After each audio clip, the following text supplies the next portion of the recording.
je m'appelle Sarah Jacquier. Je suis réalisatrice de clips et de pubs. Avant, j'ai fait pas mal de choses différentes. J'étais super curieuse. Je faisais beaucoup en fait de vidéographie, enfin ce qu'on appelle vidéographie, où je faisais tout quoi. Et c'est un peu par hasard que je me suis rendu compte que ça marchait bien quand j'étais en équipe. Et alors ça a été quoi pour toi le premier projet en tant que réalisatrice ? C'est ce fameux clip, donc mon premier projet en tant que réalisatrice. En tout cas avec une équipe, c'était un clip pour un artiste australien.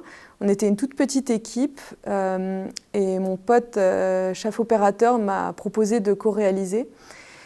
Et ça marchait pour moi en fait d'avoir cette position-là dans les équipes de tournage. C'est quoi pour toi la profession de réalisateur ? J'ai jamais été chef d'orchestre. Mais j'ai un peu l'impression on peut faire une correspondance dans le sens où c'est un mec tout seul, il fait pas grand-chose avec ses baguettes. Hein. C'est juste lui qui coordonne tout le monde.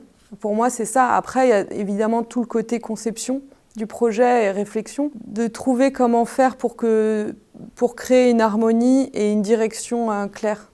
Dans les premiers projets que j'ai faits en tant que réal, j'ai eu des retours positifs.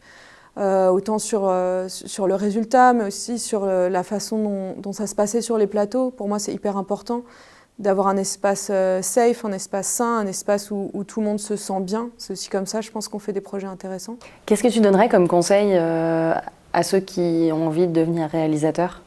C'est hyper intéressant, c'est passionnant, mais c'est aussi plein de choses qu'on ne voit pas. C'est pas mal de temps à faire des pitchs, des dossiers chez soi. Enfin voilà, c'est pas que du glamour et c'est pas que des tournages, c'est beaucoup de prépa, beaucoup de post-prod. Je pense que je leur dirais, soyez curieux, soyez ouverts, voyez si ça vous correspond vraiment. Parce qu'il y a tellement de choses passionnantes à faire. Si on doit arriver à justement ce clip que tu as réalisé à Whaleby, comment tu as choisi de travailler avec cet artiste ? Je connaissais Mao, qui est une super manageuse d'artistes, et elle m'a parlé donc de Sika Deva. J'ai tout de suite vraiment aimé ce qu'ils faisaient. J'ai tout de suite eu envie de faire ce clip avec eux, ils étaient trop cool. Donc de manière générale, les artistes avec qui tu travailles, c'est plutôt un feeling avant tout ? Ça part de la musique, ça part de l'artiste aussi, mais c'est vraiment la connexion que je sens à la musique et qu'est-ce que je peux apporter au projet. En fait, ce qui m'arrive très souvent avec des concepts, c'est de les avoir en tête, de les visualiser et de me dire « Ah tiens, pourquoi pas, ça peut être intéressant ».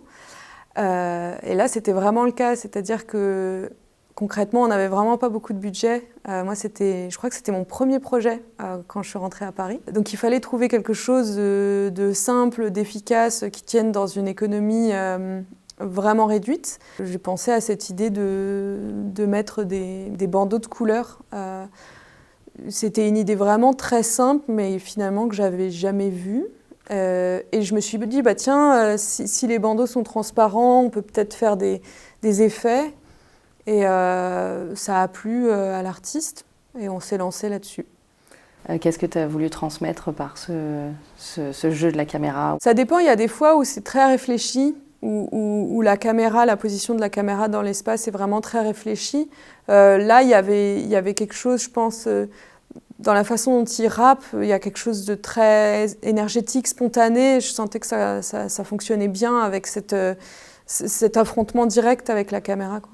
Pourquoi tu as décidé de tourner chez Whaleby ? C'est vraiment un espace qui est super intéressant pour du clip, pour des films basés sur des performances, parce qu'on a un très bel espace, on a des options super intéressantes au niveau de la lumière, au niveau des couleurs, et on est très bien accompagné par les techniciens sur place. Donc c'est vraiment très intéressant, je pense, pour le clip. Enfin, moi, j'ai vu qu'il y a pas mal de clips qui sont ici, et je ne suis pas du tout étonnée, c'est vraiment un bon espace.